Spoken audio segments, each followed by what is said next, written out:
A paz do Senhor, meus amigos, tudo bem com vocês? Espero que vocês estejam bem. Eu estou muito feliz de estar aqui com você hoje. Meu nome é Leônidas, eu sou professor de Escola Bíblica Dominical na Assembleia de Deus de Blumenau, pastor-presidente Nilton dos Santos. E para mim é um motivo de satisfação, é uma honra poder estar te ajudando na elaboração da sua aula. Lembrando que aqui nós estamos numa pré-aula, onde nós estaremos abordando algumas ideias, algumas sugestões que estarão te ajudando no momento que você estiver ministrando a sua aula, ok? Nós estamos no quarto trimestre de 2019, estamos na temática cura e salvação, né, que vai abordar aí toda a questão da igreja em Atos dos Apóstolos. Nós vamos estar estudando o livro de Atos dos Apóstolos e dentro dessa temática nós estaremos tratando hoje a lição 4, né, que vai falar a respeito de Ananias e Safira e a mentira ao Espírito Santo. Dentro dessa lição, nós teremos 3 objetivos que eu estarei aqui destacando para você, e esses objetivos eles estão ligados a cada tópico. Nós temos 3 tópicos nessa lição e cada tópico você deve atingir um desses objetivos, né? No primeiro tópico, o seu objetivo é analisar a fraude de Ananias e Safira. No segundo tópico, o seu objetivo é destacar as consequências da mentira que esse casal cometeu. E no terceiro tópico, o seu objetivo é ressaltar que o cristão deve viver de maneira reta e íntegra em todas as áreas de sua vida. Ok? Esses são os 3 objetivos que você estará abordando dentro dos 3 tópicos dessa lição de número 4. Ok? Neste momento, eu sugiro que você, antes de iniciar a sua aula, você faça um momento de interação com seus alunos, faça um momento de oração, agradecendo a Deus por estarem mais uma vez, mais um domingo, estudando a Bíblia. E nesse momento, você então faça uma interação com eles com a seguinte proposta. Peça para que eles destaquem para você, classifiquem para você quais pecados eles consideram ser os mais graves para Deus. Você pegue um canetão, se tiver à disposição um quadro, e comece a escrever nesse quadro quais pecados eles estão citando para você. Quando você finalizar, você então pergunte a eles: e quais pecados vocês consideram, vocês classificariam como os menos graves para Deus? Então você vai lá e começa a destacar quais pecados eles estarão classificando para você. No final, quando você já tiver escrito os pecados mais graves que eles classificarem, os menos graves, traga a eles o texto de Atos, capítulo 5, do verso 1 ao verso 13, que diz o seguinte: Entretanto, certo homem chamado Ananias, com sua mulher Safira, vendeu uma propriedade, mas reteve uma parte do dinheiro, e Safira estava ciente disso. Levando o restante, depositou-os aos pés dos apóstolos. Então Pedro disse: Ananias, por que você permitiu que Satanás enchesse o seu coração para que você mentisse ao Espírito Santo, retendo parte do valor do campo?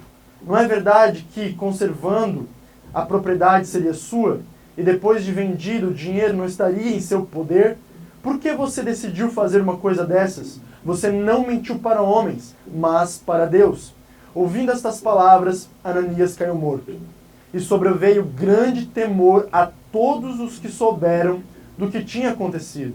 Levantando-se os moços, cobriram o corpo de Ananias e, levando-o para fora, o sepultaram. Quase 3 horas depois, entrou a mulher de Ananias, sem saber o que tinha acontecido. Então Pedro, dirigindo-se a ela, perguntou: Diga-me, foi por este valor que vocês venderam aquela terra?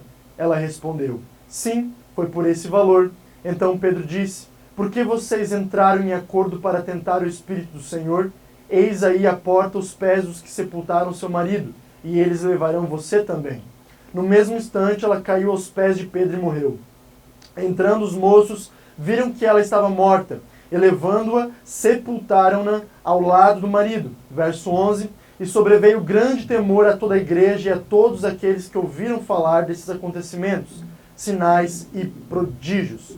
Muitos sinais e prodígios eram feitos entre o povo pelas mãos dos apóstolos, e todos costumavam se reunir de comum acordo no pórtico de Salomão, mas dos restantes ninguém ousava juntar-se a eles. Porém o povo tinha grande admiração por eles. Nesse momento, após você terminar a leitura, você pode trabalhar a seguinte ideia como introdução da lição. Você pode questionar os seus alunos: vocês não acreditam, não acham, ou vocês não pensam que a sentença que Deus deu a Ananias e Safira não foi cruel demais? Será que eles realmente mereciam ter sofrido a morte como punição do seu pecado? Talvez muitos de nós olhamos para Atos capítulo 5, do verso 1 ao 13, e nos assustamos com a atitude, a sentença, a punição de Deus, ou melhor dizendo, o tratamento de Deus com essa situação onde Ananias e Safira cometem o pecado da mentira. Aos nossos olhos, no século 21, onde nós estamos em constante situações onde pessoas, até mesmo nós, acabamos fazendo coisas que aos olhos de Deus são mentiras, mas que passam desapercebido em nossas vidas. E quando nós olhamos para Ananias e Safira, nós nos deparamos com uma situação assustadora. Deus, naquele momento em que Ananias e Safira foram descobertos, ele simplesmente retirou seu espírito, removeu o fôlego de vida, e Ananias e Safira expiraram, assim como as Escrituras dizem, no sentido de que eles morreram. Então, você, professor, pode deixar os seus alunos cientes de que o pecado sempre será pecado, né? Nós fizemos ali uma dinâmica, uma interação, melhor dizendo, no início da aula, onde você destacou os pecados mais graves e os pecados menos graves aos olhos dos seus alunos. Mas você precisa deixar eles cientes de que pecado aos olhos de Deus sempre será pecado. Não há um pecado mais grave, um pecado menos grave. O pecado é pecado. O que muda, é claro, são as consequências do pecado, porque o pecado possui graus de consequências que afetam, às vezes, de uma maneira mais séria a nossa relação com Deus, e outros não afetam tanto assim. Mas o pecado não deixa de ser pecado. Ele sempre será uma afronta, um erro aos olhos de Deus. Então você pode entrar no tópico 1 com seus alunos, e nesse tópico 1 você precisa ser muito objetivo, muito claro e não perder muito tempo, ok? Porque nesse tópico 1 você vai trazer o contexto do capítulo 5, em que contexto essa situação, esse cenário ocorreu. Então você vai trabalhar o erro de Ananias e Safira, para que então você entre em seguida no tópico 2, e é no tópico 2 que você deve trabalhar a questão das consequências do pecado. No tópico 1 nós estaremos apenas trabalhando o contexto da situação, da história que Atos capítulo 5 nos narra, do verso 1 ao verso 13. Então, a primeira coisa que você precisa fazer dentro do tópico 1 é explicar esse contexto da comunidade cristã primitiva. Nós vamos ver que a igreja de Jerusalém era uma família. Eles tinham uma generosidade incomum. A igreja de Jerusalém, a igreja primitiva, era muito admirável pela questão de que eles sempre estavam com um amor além do esperado, ou além das expectativas que nós temos. A igreja de Jerusalém era uma igreja que nos dá muitos exemplos de como nós, como cristãos, devemos viver em comunhão uns com os outros. Nós vamos ver que entre eles havia um grande crescimento, e neles também havia unanimidade. O que é unanimidade? A unanimidade nada mais é que o comum acordo, o mesmo modo de pensar, o mesmo modo de agir, o mesmo modo de sentir. Ou seja, aquela igreja, eles não tinham discussões, eles não tinham discordância entre si. Eles pensavam da mesma maneira, eles agiam da mesma maneira, sentiam da mesma maneira. Era o mesmo modo de sentir. Atos capítulo 4, verso 32, olha o que nos diz. Da multidão dos que creram, era um coração e alma. Era o coração e a alma, eles eram um. Ninguém considerava exclusivamente sua nenhuma das coisas que possuía. Tudo, porém, lhes era comum. Quando a Bíblia fala que tudo, porém, lhes era comum, era que tudo era de todos. Ninguém era dono de nada.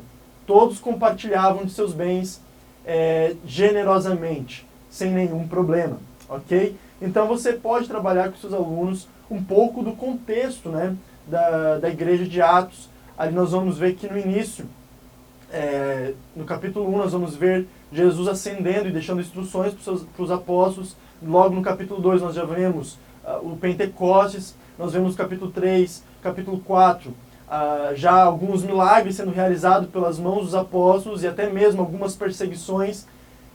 Mas nós vamos ver que essas tentativas de parar a igreja, nenhuma delas funcionaram. Porque no verso 32 do capítulo 4 diz que a igreja era um coração e uma alma.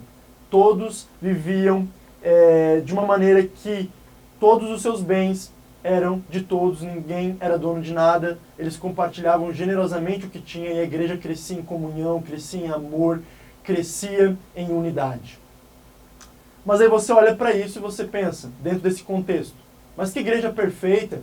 Essa igreja não tem problemas. Essa igreja é um ambiente fraternal, é um ambiente favorável para que cada um possa crescer no seu ministério, possa crescer nos seus dons, possa crescer nos seus talentos. É uma igreja favorável para a edificação dos santos. Porém, nós vamos ver logo no capítulo 5 uma história triste, onde um casal se deixou se corromper dentro de um ambiente favorável. E aqui cai por terra aquele famoso argumento que muitos usam, dizendo que hoje a igreja não é como antigamente. A própria Bíblia diz que não é sábio você dizer que os tempos antigos eram melhores do que os tempos atuais. E muitos pregadores, infelizmente, tentam comparar a igreja do século XXI com a igreja primitiva. Nós sabemos que os tempos eram diferentes. Nós sabemos que naquela época Deus tinha propósitos diferentes porque a igreja estava começando a nascer, a igreja estava começando a tornar forma, e muitos acabam usando argumentos dizendo porque a igreja precisa ser como a igreja primitiva, porque a igreja primitiva era uma igreja perfeita, porque a igreja primitiva era uma igreja ideal, e nós não estamos sendo como a igreja primitiva. Mas nós vamos ver que não é o ambiente que muda, mas sim as pessoas. Como nós temos nos tratado, como nós temos tratado o nosso coração, os nossos pensamentos, o nosso modo de viver. Nós vamos ver que esse casal, embora estando em um ambiente favorável, embora vivendo em uma comunidade cristã totalmente admirável, acabaram se corrompendo pelo pecado. Nós vamos ver no verso 1, verso 2 do capítulo 5, que eles venderam uma propriedade e reteram parte do valor dessa propriedade. Nós precisamos entender que o pecado aqui não é que eles reteram o valor da propriedade no sentido de eles ter ficado com o valor para eles. Não, isso não era problema. Tanto que Pedro vai dizer o seguinte: vendendo a propriedade, não seria teu os recursos? Não seria teu? Você não teria adquirido e teria ficado para você? O problema aqui é que eles afirmaram que estavam entregando tudo aquilo que eles haviam adquirido com a venda da propriedade. Então, nós sabemos que dentro desse contexto, o pecado, na verdade, foi eles terem dito que estavam entregando tudo, quando na verdade estavam retendo parte desse valor. Sendo que não era necessário fazer isso. Por quê? Porque a oferta era algo voluntário, não era algo obrigatório. Os apóstolos não estavam obrigando os fiéis a venderem as suas propriedades, venderem os seus bens e entregarem tudo para a igreja. Não, não é esse o contexto. O contexto é você dar aquilo que você sentir no seu coração, generosamente. O que acontece e que nós podemos perceber é que no coração de Ananias e Safira havia um sentimento, um desejo egoísta e hipócrita de querer trazer a imagem para as pessoas de que eles estavam ofertando tudo aquilo que eles haviam obtido com a venda da propriedade, quando na verdade eles estavam retendo parte desse valor. Aqui entra em ação a figura humana, a imagem humana, eles querendo transparecer a imagem daquilo que eles verdadeiramente não eram, o que no caso seria a hipocrisia, ok? Então nós vamos ver que no verso 3, Pedro repreende Ananias, porque o Espírito Santo de Deus revela a Pedro que Ananias estava mentindo, que ele não estava entregando o valor completo da propriedade. Então, nós vamos entender que, embora estejamos em ambientes favoráveis, isso não significa que nesses ambientes não haverá pessoas corrompidas. Nós vamos ver isso claramente lá em Mateus, capítulo 13, do verso 24 ao verso 30. Se você quiser abrir com seus alunos para ler, você vai encontrar a parábola do joio e do trigo, que durante a noite um impostor veio na plantação de um senhor e planta o joio em meio ao trigo. Nós vamos ver que os servos daquele senhor, logo em seguida, perguntam ao Senhor: nós devemos arrancar o joio? E o Senhor diz: não arranque o joio para que não corra o risco de nós perdermos o trigo. Permita que eles cresçam juntos. E quando chegar o momento da colheita, tirem o trigo, coloquem no celeiro e o joio lancem no fogo para ser queimado. Então nós vamos ver que com esta parábola Jesus Cristo deixa claro que é necessário que o joio cresça junto com o trigo. Então nós vamos ver que a igreja sempre haverá pessoas como o trigo, mas também haverá pessoas como o joio. Ok? Nós precisamos agora trabalhar em cima disso. O que significa dar lugar ao diabo? O porquê que o coração de Ananias foi tomado por Satanás? Pedro diz: por que desses lugares a Satanás? Ou por que deixasse Satanás encher o seu coração? O que realmente significa essa definição que Pedro traz para Ananias?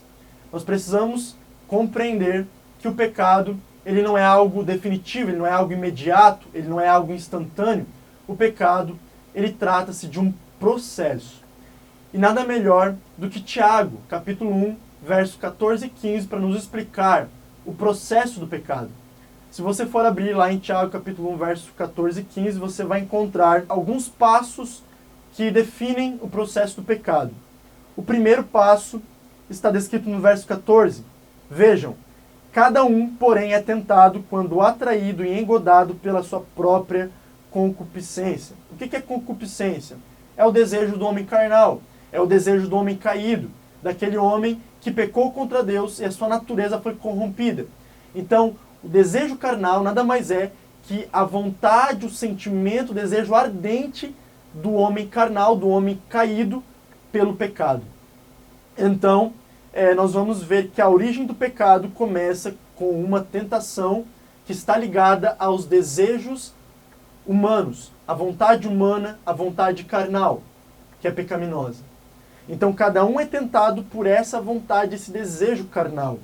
Aí nós vemos a origem do pecado, que ainda é interna. Esse desejo, essa vontade, trata-se de um sentimento, trata-se de uma emoção, de um pensamento que ainda está dentro de nós, está na nossa mente, está no nosso coração. É um desejo, é uma vontade. Aí começa a ser trabalhado a origem do pecado. Começa num pensamento que vai nos levando à tentação para adquirir, ou melhor dizendo, para consumir o pecado. O pecado, quando não é combatido no pensamento, na mente, no coração, no momento em que ele tenta ser gerado, então ele vem à luz. O pecado, ele nasce.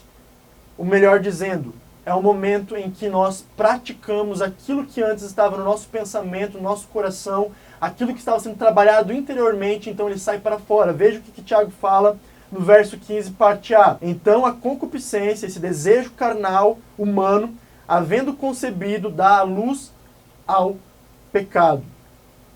Então o pecado, ele nasce, ele sai para fora, ele é trazido à luz. E por fim, Tiago nos diz no verso B que o pecado sendo consumado gera morte. E aqui nós vemos o terceiro passo do processo, que é a consequência, ou seja, a morte. Então o pecado, ele começa com a tentação, o momento do desejo, ele vem para fora quando não combatido, o nascimento, e por fim a consequência, que é a morte, é o momento que o pecado é consumado. Ok?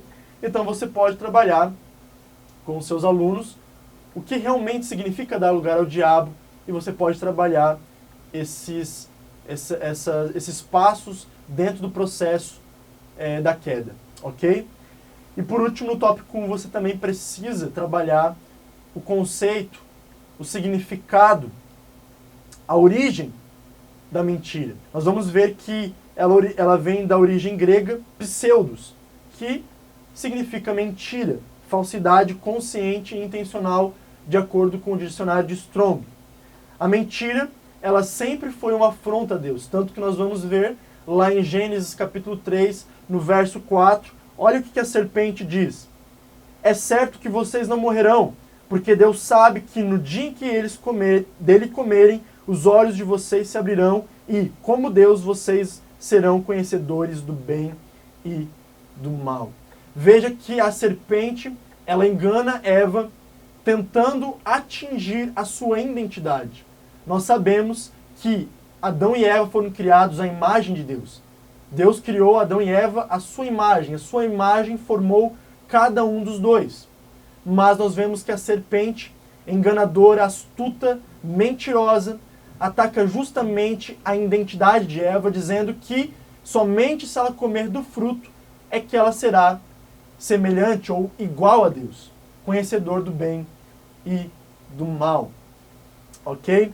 Então, nós vamos ver aí a tentativa da serpente, a mentira que ela lança para enganar Adão e Eva. Naquele momento, especificamente, Eva. Ok? Nós vamos ver que a mentira já começou lá no Jardim do Éden. Já começou lá em Gênesis. Foi uma porta de entrada para que Eva fosse tentada e então consumisse o pecado e por fim gerasse a morte. Então Deus diz, certamente morrereis. Deus havia decretado a sentença, que se eles comessem do fruto proibido, certamente eles morreriam. Essa morte, claro que não está ligada a uma morte definitiva, imediata, mas sim uma morte dentro de um processo de existência.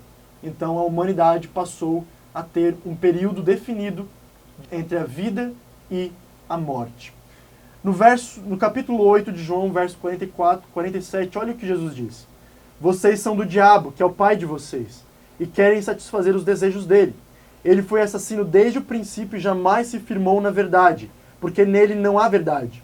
Quando ele profere mentira, fala do que lhe é próprio, porque é mentiroso e pai da mentira. Mas porque eu digo a verdade, vocês não creem em mim. Quem de vocês me convence de pecado? Se digo a verdade, por que não creem em mim? Quem é de Deus ouve as palavras de Deus. Por isso vocês não me ouvem, porque não são de Deus. Jesus está querendo dizer que aqueles que são de Deus andam na verdade, ouvem a verdade e compactuam com a verdade. Mas aqueles que praticam a mentira são, na verdade, filhos do diabo. É um pouco pesado o que Jesus diz aqui, mas Jesus estava querendo trazer com clareza que a mentira é abominável a Deus. Nós vemos, como nós vimos anteriormente, a mentira deu a porta de entrada para o pecado entrar no mundo. E agora Jesus traz com clareza que a mentira é totalmente abominável ao Senhor. E aqueles que praticam a mentira, vivem na mentira, não são filhos de Deus, mas são filhos do diabo. Ok? Então nós vemos aí uma seriedade em cima da questão da mentira. Outra questão que eu acharia interessante você também abordar com seus alunos é a questão da omissão. O que é omitir? Omitir é você não trazer com clareza toda a verdade. Por exemplo, você está contando uma história para alguém e você tira partes da história para tentar mascarar toda a verdade. É você se omitir, é você não contar toda a verdade, ou situações em que você precisava falar a verdade, mas você não se sentiu obrigado a isso e deixou tudo em silêncio, tudo oculto. Você está omitindo a verdade, mesmo não proferindo palavra alguma. Isso também é mentira, porque Jesus vai dizer lá em Mateus 5,37 que a palavra de vocês seja sim, sim, não, não. O que passar disso vem do maligno. Então nós entendemos que a omissão também é um ato mentiroso, é um ato de mentira. Nós vamos ver também que a consequência da mentira é a proibição da entrada no reino de Cristo. Em Apocalipse capítulo 22, verso 15, vai dizer: ficarão de fora os cães, os feiticeiros e os que se prostituem, e os homicidas e os idólatras, e qualquer que ama e comete a mentira. Ok? nós vamos ver aqui que nós cristãos muitas vezes cometemos mentiras em nossa vida. A mentira não está ligada somente em palavras, mas sim em pensamentos, em sentimentos, em desejos, em situações em que nós simulamos uma mentira através dos nossos comportamentos. Então a mentira não está somente ligada a palavras que saem da nossa boca, mas também pode estar ligada a comportamento, onde nós estamos tentando fingir às pessoas que estão à nossa volta que nós somos um tipo de pessoa, quando na verdade nós somos outro. Quando nós tentamos passar a ideia de que nós somos santos, perfeitos, quando na verdade somos cheios de falhas, cheios de defeitos, cheios de erros. Então, é claro que os santos, os cristãos podem, de vez em quando, não quer dizer que podem, é que devem, é que é correto isso, não, mas não significa que o cristão não caia no pecado da mentira. É claro que o cristão é hábil a cometer a mentira. Por quê? Porque ainda nós estamos vivendo numa natureza carnal. E isso você precisa deixar muito claro aos seus alunos. Mas a situação em que Apocalipse descreve é aqueles que amam e cometem a mentira. Ok? Aqueles que amam e cometem a mentira. Né? Uma coisa é você amar e cometer a mentira, outra coisa é você cometer a mentira de uma maneira, muitas vezes, em que você depois veio com clareza na sua consciência, você veio a descobrir, você veio a se arrepender, e entra a questão da reconciliação, do arrependimento, de um processo que está entre o cristão e Deus, ok? Não estou querendo dizer aqui que o cristão pode cometer mentira, não. Não deve, é um pecado, não deixa de ser pecado, mas não queremos dizer que o cristão, de vez em quando, não possa cair também nesse pecado, ok? É apenas para você deixar claro isso para os seus alunos. Nesse momento eu sugiro que você faça uma interação, peça que eles deem exemplos de mentiras que já afetaram a vida deles ou a vida das pessoas que estão à sua volta. Peça para que eles participem, contem situações, desde que sejam situações que não levem muito tempo da aula. Você pode tirar aí 5 minutos da sua aula para pedir para que eles compartilhem alguma situação, algum momento que eles viveram, e você vai controlar o tempo, né, para que isso não tome todo o período da sua aula, ok? Você precisa tomar muita atenção nisso e deixar explícito para os seus alunos que o tempo para que eles compartilhem seja de 1 minuto no máximo a sua experiência e o que aconteceu com aquela mentira que, contada por elas mesmas ou por alguém próximo, acabou afetando a vida dela e a vida das pessoas ao seu redor. Ok? Então você pode entrar no tópico 2, onde vai trabalhar justamente as consequências da mentira daquele casal, Ananias e Safira. Você pode, então, trazer que o pecado de Ananias e Safira resultou na morte dos dois. Né? Talvez nós podemos pensar, poxa, mas Deus foi tão severo assim? Realmente eles mereciam a morte? Nós vamos ver que Romanos 6, verso 23 vai dizer o seguinte, que o salário do pecado é a morte. Em 1 Coríntios capítulo 8, verso 2, diz que o pecado contra a igreja é um pecado contra Cristo. Naquele momento em que Ananias e Safira estavam retendo parte do valor da propriedade, eles estavam pecando contra a igreja, e à luz das Escrituras, em 1 Coríntios capítulo 8, verso 12, nós entendemos que eles não estavam apenas pecando contra a igreja, mas estavam pecando contra Cristo. Deus, é claro, Ele perdoa os nossos pecados, se houver verdadeiramente um arrependimento. E nesse momento você pode trazer uma dinâmica, uma interação com seus alunos, pedindo para que eles compartilhem na aula alguns personagens que eles se lembram de terem cometido um pecado e que depois resultou numa consequência que afetou a vida completamente desse personagem. Por exemplo, Moisés. Moisés foi um homem extraordinário. Quem que não quer ser como Moisés? Né? Hoje nós vemos pais colocando o nome do filho de Moisés.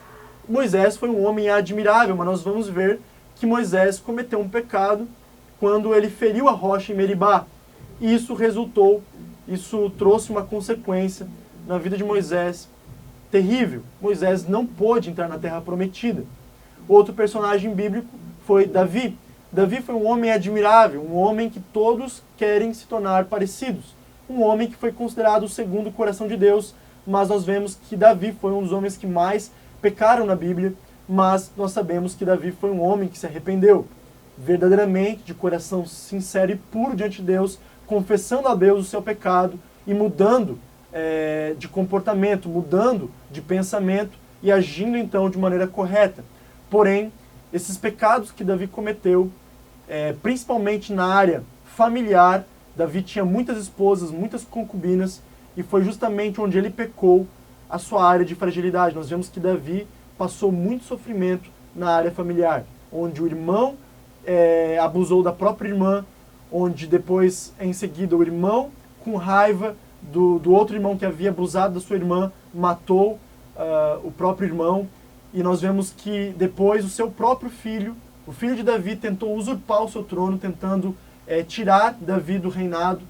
E nós vemos aí toda uma conturbação, a consequência terrível do pecado de Davi. Davi teve que colher as consequências do seu pecado, embora ele tenha sido perdoado por Deus, embora ele tenha sido salvo. Ok? Aqui nós vemos que sim, o pecado de Ananias e Safira merecia uma sentença, e aqui nós vemos que a sentença a esse casal era a morte. Mas nós então nos perguntamos, por que Deus foi tão severo? Por que tinha que ser com a morte? Por que eles não poderiam continuar vivos e Deus ter tratado a situação de uma maneira diferente? Bom, nós vamos ter que trabalhar a ideia aqui que Deus trabalha com propósitos. Deus ele está sempre trabalhando constantemente com propósitos. O propósito de Deus de ter tratado a situação de Ananias e Safira naquele momento foi de conservar a sua igreja pura, de conservar a comunhão da igreja, o crescimento da igreja. Satanás estava tentando de todas as maneiras parar o crescimento da igreja. Satanás tentou com perseguições já no início, quando é evidenciado os milagres e as pregações em que os apóstolos começam a realizar no ministério deles após a descida do Espírito Santo. Satanás começa a lançar empecilhos para tentar parar o crescimento da igreja, mas nós vamos ver que isso não deu certo. Então Satanás começa a perceber que a igreja estava crescendo em comunhão, em unidade, em generosidade, principalmente naquilo que tange os bens materiais. Eles compartilhavam, como nós vimos no tópico 1, eles compartilhavam seus bens uns com os outros sem problema nenhum. Então Satanás decide atacar justamente o ponto forte da igreja, fazendo com que um casal retenha parte de um valor que deveria, segundo eles, conforme eles haviam prometido, ser de todos, porque eles haviam prometido que eles dariam tudo aquilo que eles obteriam com a venda da propriedade. Mas nós vimos que isso não foi o que aconteceu. Então Deus, de uma maneira muito específica, trata essa situação de forma singular, trazendo a morte como sentença na vida de Ananias e Safira. Aí você se pergunta, por que isso não acontece nos dias de hoje? Bom, quando eu leio, pelo menos na minha opinião, pelo menos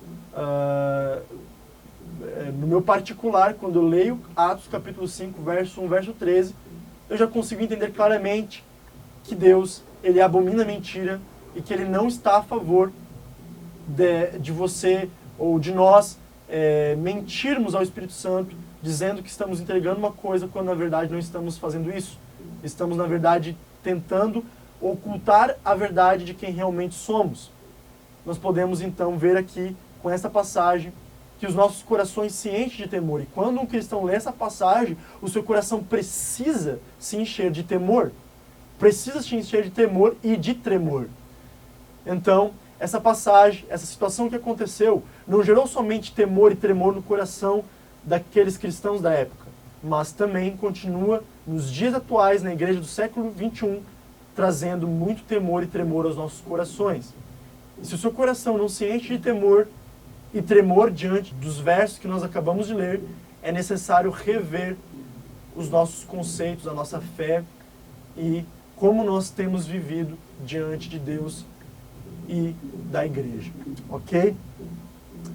Nesse momento, eu sugiro que você faça uma dinâmica com seus alunos, como uma espécie de teatro. Crie um personagem. Esse personagem, ele deve contar mentiras em meio às verdades, ok? Esse personagem você pode atuar, né, um personagem fictício, você pode atuar como ele, ou você pode conversar, programar com algum aluno durante a semana para que ele faça o papel desse personagem e já programe quais mentiras ele irá contar em meio a verdades. Ele pode criar uma história, uma situação fictícia, onde ele estará contando uma verdade, mas em meio a essas verdades ele vai contar mentiras, ok? É um personagem, tá? É um personagem fictício, nós não estamos querendo fazer você contar mentiras, ok? Então, com isso você pede para que os alunos tentem identificar quando que esse personagem está contando mentiras, né? E você pode dar algumas dicas. Olha, você pode perceber pelo olhar. Quando alguém mente, ele desvia o olhar do seu olhar. Uma pessoa quando mente, geralmente ela treme as mãos, ela soa nas mãos. Uma pessoa quando mente, geralmente treme os lábios, ela se embabaca nas palavras. Você pode dar algumas dicas para os seus alunos e depois pedir para que eles tentem identificar no personagem quando que ele está mentindo e quando que ele está falando a verdade. No fim da dinâmica, você pode reservar uns 5 minutos para essa dinâmica. Você pede para que então eles reflitam quais as consequências que essas mentiras poderiam causar na vida daquele que estava mentindo, como também na vida das pessoas que estão à sua volta, no seu círculo de amigos, na sua família, na igreja, no trabalho, na escola, faculdade, enfim, né? Fique livre para você trabalhar esta ideia, essa dinâmica, conforme você desejar, ok? E por último, você pode entrar então no tópico 3. O tópico 3 você vai trabalhar a seguinte proposta: sinceridade, integridade e verdade como traços do caráter cristão. Nós vamos ver que o cristão, ele precisa viver uma vida de sinceridade. Nós vemos que Ananias e Safira não foram sinceros quanto à atitude que eles estavam tomando de deixar os bens aos pés dos apóstolos, porque eles reteram parte daquele valor. No latim, a palavra sincero deriva de 2 termos. Sim, que significa sem, e sério, que significa cera, ok? Então, sincera, né? Ou melhor dizendo, sem cera. O que isso significa? Na época, quando eles faziam as esculturas de cera, eles costumavam tampar as imperfeições com cera. Ou seja, eles achavam uma imperfeição na escultura, iam lá e tapavam com cera, para poder disfarçar as imperfeições. Então, quando nós vemos a palavra de Deus nos recomendando diversas vezes em vivermos uma vida de sinceridade, é de nós vivermos uma vida sem taparmos os nossos defeitos, sem querer fingir ser aquilo que nós não somos, ok? Naquele momento, Ananias e Safira não foram sinceros. Eles tentaram tapar, tentaram colocar ceras em volta de si para tentar fingir ser alguém que eles não eram. Isso se chama também hipocrisia. O que significa hipocrisia? Nós vamos ver que hipocrisia deriva do grego upócrisis e significa a representação de um ator, atuação ou fingimento no cenário, ou melhor dizendo, no sentido artístico. Okay? O hipocrisia era usado para definir um ator, um personagem fictício no mundo artístico. Porém, nós vamos ver que esta palavra começou também a ser utilizada para designar pessoas fingidas no mundo real, no mundo verdadeiro. Começou a ser utilizada essa palavra para designar esses tipos de pessoas falsas, mentirosas, enganadoras. Tanto que Jesus muitas vezes vai olhar para os fariseus e dizer: hipócritas, ou seja, vocês são falsos, fingidos, mentirosos, vocês tentam passar a ideia de que vocês são santos, mas vocês são tumbas vazias. Jesus chegou a declarar isso para os fariseus: vocês são pessoas vazias por dentro, vocês estão podres por dentro, e por fora vocês usam roupas cheias de detalhes, cheias de peças preciosas, mas por dentro vocês estão podres, vocês são vazios, vocês são falsos, fingidos. Vocês tentam colocar sobre o povo leis, mandamentos que muitas vezes não tem nada a ver com a lei de Moisés, mas sim com leis criadas por homens. E essas leis nem mesmo vocês conseguem cumprir. E vocês estão condenando o povo por não conseguir cumpri-las. Então Jesus declara: vocês são hipócritas. Ananias e Safira também foram hipócritas por tentar fingir ser quem eles não eram, talvez por querer status, talvez por querer fama, o que é muito também comum nos dias atuais. A verdade acima de tudo. Nós precisamos entender que o verdadeiro cristão, ele precisa andar na verdade. Nós vamos ver lá em João, capítulo 14, verso 6, que Jesus declara: eu sou o caminho, a verdade e a vida. Ninguém vem ao Pai a não ser por mim. Um cristão que quer aderir à verdade acima de tudo precisa entender que ele precisa estar em Cristo, andando em Cristo, vivendo em Cristo, sem amar e cometer a mentira. Para finalizar, você pode trazer uma dinâmica, uma interação para a sua turma, para que eles conversem entre si. E nessa conversa, peça para que eles discutam quais atitudes nós podemos tomar no nosso dia a dia para nos livrar do pecado da mentira. Nós sabemos que, infelizmente, muitas vezes o pecado da mentira passa desapercebido em nossas vidas. Como citei anteriormente, a mentira não está ligada somente a palavras que saem de nossas bocas, mas muitas vezes também está ligada a comportamentos, onde nós tentamos fingir ser aquilo que nós não somos. Muitas vezes isso passa desapercebido, numa fila de escola, numa fila de cinema. Então é necessário que nós possamos refletir sobre isso. Será que os hipócritas, os mentirosos, os fingidos são apenas os políticos? Ou será que no dia a dia nós também não estamos sendo corruptos, muitas vezes sem perceber? E aqui, então, pode-se trabalhar a ideia do que nós precisamos fazer. Isso é uma resposta pessoal, particular, de cada um. O que nós, cristãos, precisamos fazer, o que podemos fazer no dia a dia para lutar contra esse terrível pecado que é a mentira, a hipocrisia, o fingimento, a falsidade.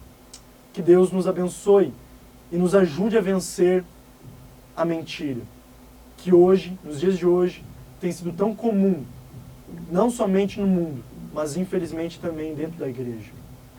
Então faça uma oração com seus alunos para finalizar a sua aula e traga a eles essa reflexão de que eles precisam estar se autoavaliando constantemente, tentando identificar quais pontos eles têm falhado no que tange a mentira e procurar a misericórdia, a graça de Deus para conseguir se livrar desse pecado tão terrível e tão afrontador contra o Espírito Santo de Deus. Nós vamos ver que Pedro declara: você não mentiu a homens, você mentiu ao Espírito Santo de Deus. E que pecado terrível é mentir para Deus. Eu espero que eu tenha te ajudado, espero que esta pré-aula tenha complementado a aula que você está preparando. Eu desejo a você uma boa aula, cheia do poder, da unção de Deus, do Espírito Santo de Deus. Que a graça de Jesus Cristo esteja sempre sobre a sua vida. Eu quero pedir a você que curta a nossa página no Facebook. Você também pode entrar no nosso site para aderir os materiais, www.eb-blumenau.com.br. Também se inscreva no nosso canal aqui no YouTube, clique no sininho para receber as notificações e nós nos vemos numa próxima oportunidade. Deus abençoe.